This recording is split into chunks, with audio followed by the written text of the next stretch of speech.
I can't even tell you how happy I am to be practicing at a good practice time for you. So, noontime, morning time, up until like 1 o'clock, 2 o'clock is actually a really, really good time for me. And I've been going live at 5 o'clock my time the last couple of days. So, nice to be here at a good time for me. If we haven't met yet, I'm Lisa Spector, your piano ninja, helping you practice smarter so you can accomplish more with joy and with ease, all in less time. And when you're here, put in the chat what music you're working on currently. It'd be great to see. While you're doing that, I will just tell you the doors are open for my free new community. If you are not a Facebook lover, this is for you. This is like a Facebook group, but better. First of all, it's not on Facebook. It's in this wonderful, non-distractive, distraction-free community, and it is the new Piano Ninja Lounge. Highlight that here, and it's totally free to join. And when you join before July 4th or thereabouts, you get access for free to my normally paid Piano Ninja mini course. David, so nice to see you. You're working on the duet, the violin and piano arrangement of Foray, a Pray and Rev. I love it. It's one of my favorite beautiful melodies. All sorts of arrangements. I've played piano version, I've played cello and piano version. It's so beautiful.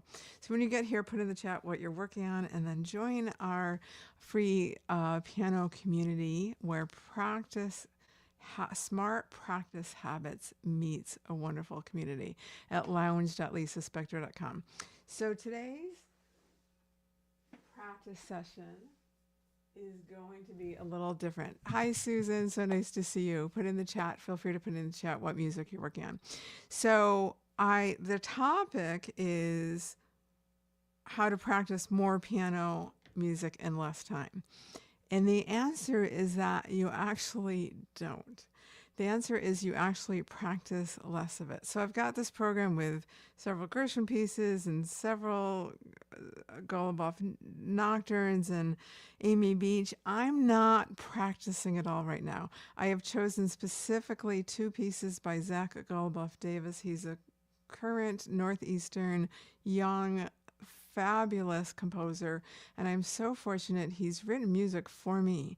And I have a really wonderful, touching story about the second nocturne. But the first nocturne I'm going to play for you is for today. It's my warm-up piece. I did warm up a little bit earlier, but I want music that opens up my heart, and you'll hear how gorgeous this is, and this does it. So take a big deep breath in and just enjoy. And if you want to turn off the volume and co-practice with me, you're perfectly invited to do that too.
I lost a page. Shoot. Okay, well, this is part of it.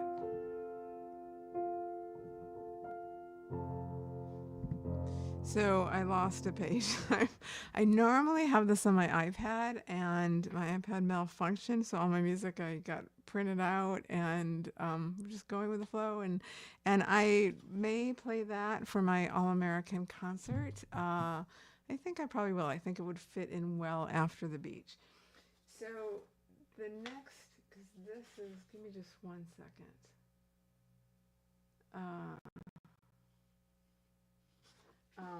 Okay, so the next, that's right, 3, 4, 5, 6. Okay, that's right. So the next piece is the first nocturne that Zach wrote for me. So this is very relevant to today. So it's June 27th. And on June 27th, 2017 is when I fell and had a very tragic accident that I hate to use the word accident because there are so many blessings in it, but at the time it seemed like an accident. I fell, series of complications. I ended up breaking this finger, 6 fractures here, 1 here, 7 fractures total, 4 surgeries over 3 years, 2 immediate surgeries, a complication with CRPS, complex regional pain syndrome, and 186 hand therapy sessions, many acupuncture treatments, many alternative treatments, being told I would never play piano again with 2 hands by a medical professional, not my surgeon. And I was, of course, devastated. But I started playing music with left hand only, and I had use of these fingers. So I had met Zach on the dog agility field. In addition to being an award-winning composer of many awards, an incredible composer, he also judged agility trials. And I, at the time, was competing with my dog Gina, and I was competing, and I was wearing my Juilliard T-shirt. And he came up to me during the break, and he said, "Are you a musician? Did you go there?" I said, "Yeah." And he said, "Well, I'm a doctorate student." At that time, he was a doctorate student at New England Conservatory. And so we just struck up this conversation, hadn't heard of him. And he said, "Check out my music. I'd like to write something for you." It was so nice. And I didn't really take it that seriously. And then I checked out his music. It was extraordinary. It was being premiered pretty much everywhere. 1 weekend, 1 week at least back then, a year. Since then, he's won even more awards. He had a MacDowell Fellowship. He's just an amazing composer. So he said, "I want to try and write something for your left hand." And I said, "Great, but and he said, "I wanted to tell the story of what happened." I said, "Great. And you know what, Zach? I actually have use of 8 fingers because at the time I could use 1, 2, and 3 in my right hand plus my left hand. So why don't you write the world's first piece for 8 fingers?" And so he did. He took on the challenge. He loved the challenge. And I will tell you now that I've all used the 10 fingers. I honestly don't remember what I used to only play with 3.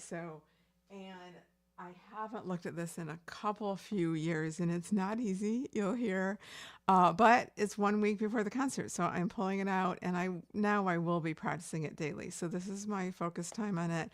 And the other little bit of a complication is I have a whole bunch of notes when I originally learned it on my iPad, I have a whole bunch of notes, and I don't have access to them right now. So Zach, I apologize if you listen later, and I botched this, but I'm doing my best practicing. I'll have it ready, I promise, with all the most of the right notes anyhow, during Friday's performance. So here we go. And there are, for those of you who know about my quick reflex motion, one of my core piano ninja tricks jumps, this piece. So think about when you have 2 hands, you're jumping generally 1 octave, 2 octaves, maybe 3 octaves. When you have 1 hand, you're often jumping 5 or 6 octaves, as you will see in this piece. So, but the other thing is it tells the story. It starts kind of mysterious. It's beautiful.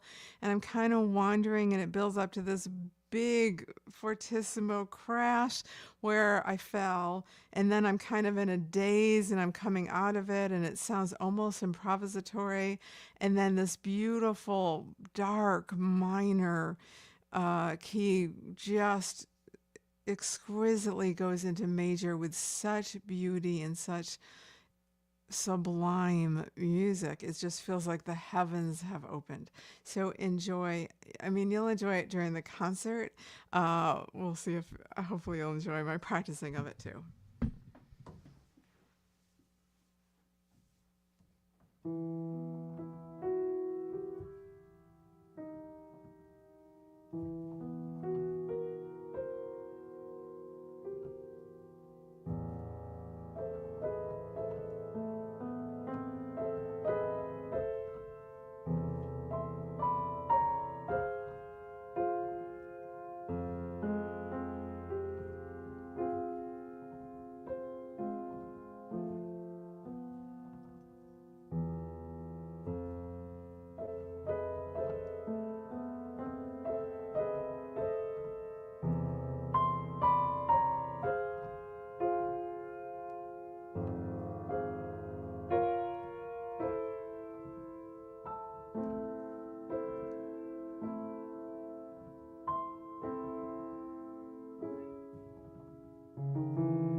Comes from that. It's not right.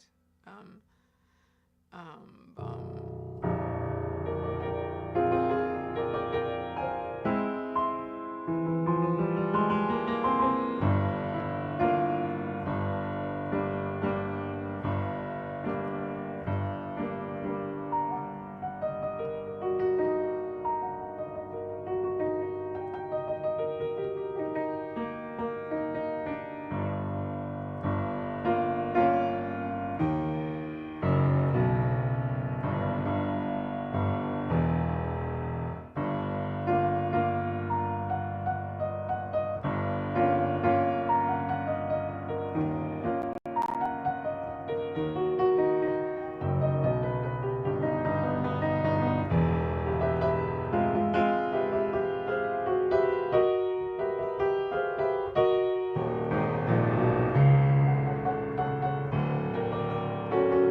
Just going to point out some big jumps. And even though I could play this with my right hand, I'm not going to because it was really written this part for left hand.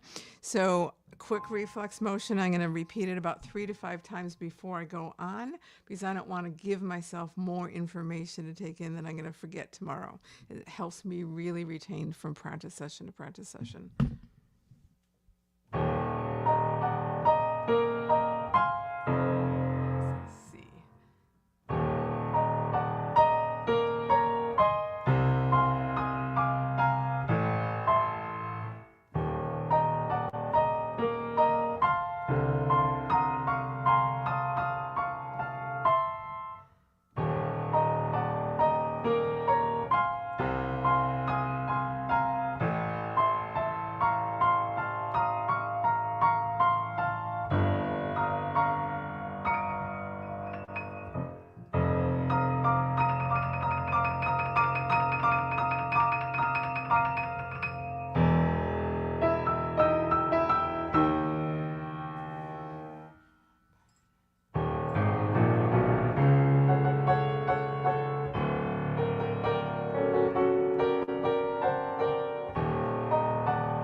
Sure.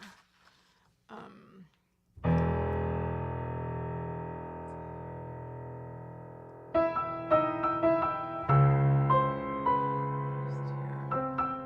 Got this right.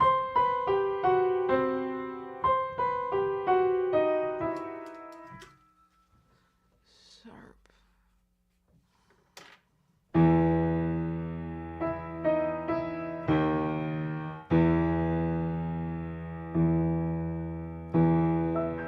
I'm hesitating is what I don't remember is which octave it's in, so it's a little confusing. It's not as high as I thought. Okay, got it. This is here. That's right.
Right hand. That's why it was left hand.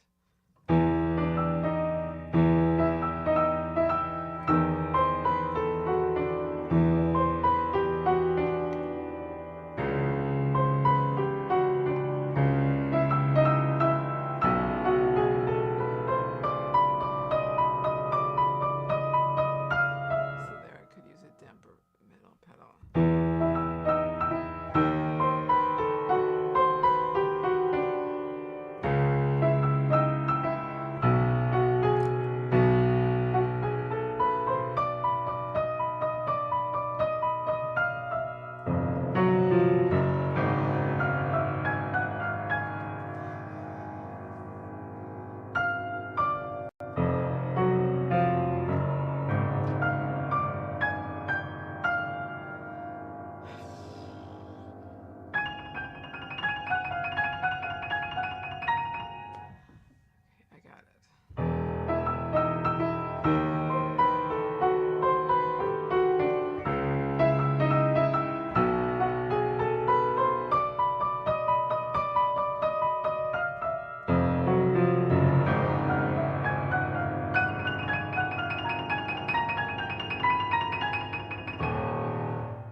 Page is ready.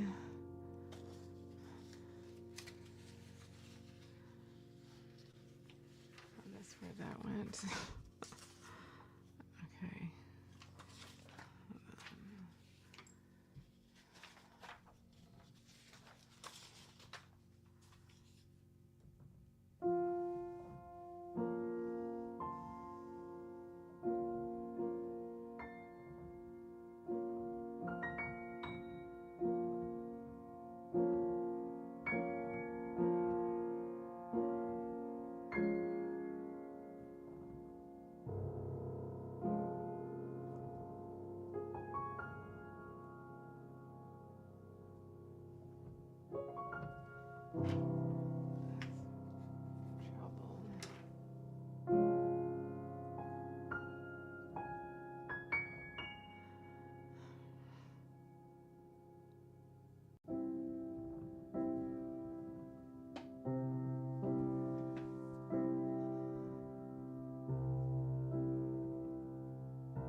So that was about as raw as you're going to hear. So in other words, that if you've heard me practice all week, that's the piece that's the most distance for me right now.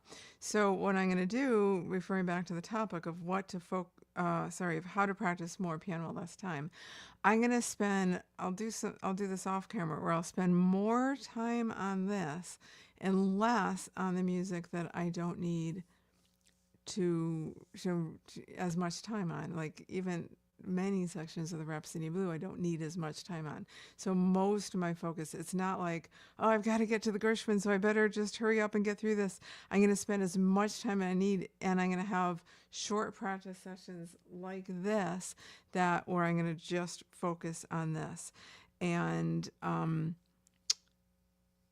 then the link to my concert is right here. Whoops, sorry. This is the All-American concert. That's going to be too hard to copy. So look at my YouTube channel, which you're on now, and you'll see it. It's posted under live. And I'll figure out how to shorten that. So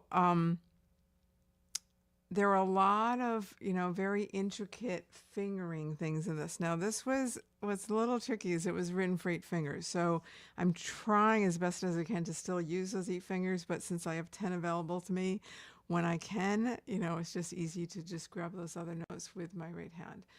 And I'm going to add one other thing here, which is this. And that, speaking of fingering, this is my fingering checklist. If you're a member in the Piano Ninja Tricksters Club, you already have it. But if not, feel free to grab it. It's totally free. And my fingering checklist is Piano Ninja fingering rules for deciding what fingering you want to do. So thank you for joining us. We have one more practice session live, and that is tomorrow morning at my most ideal time, which is 9 a.m. for me, noon Pacific. David, put in the chat, what time is that in Europe? 11, 12, 1, 2, 3, 4, 5, 6 p.m. in France in Central European time. So thank you so much for listening. And as you know, tomorrow, the concert's 1 week from today. I just wanted to start on Tuesday because I wanted to give myself enough time. But if you'd like for me to do one more practice session next week, as I know the music better and as I've had more prep time on it, put a L in the chat for live, and if you're listening later, put an L in the comments for live. I can choose a day, probably Wednesday of next week, that I could go live. So thank you so much for joining us. Appreciate seeing David. I knew, because you just came back from France. I knew what time it was there. And Sue, I hope the Chopin A major prelude. I'm so glad you started that. I hope it's going well. It's such a sweet piece. So we'll see you tomorrow morning, YouTube Live, 9 a.m. in California, noon Eastern. Thanks so much for joining us.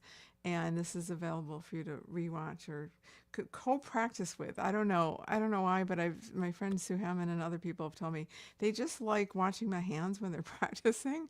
So feel free to just tune in, turn the volume down, and co-practice with you. Great, 11 for you.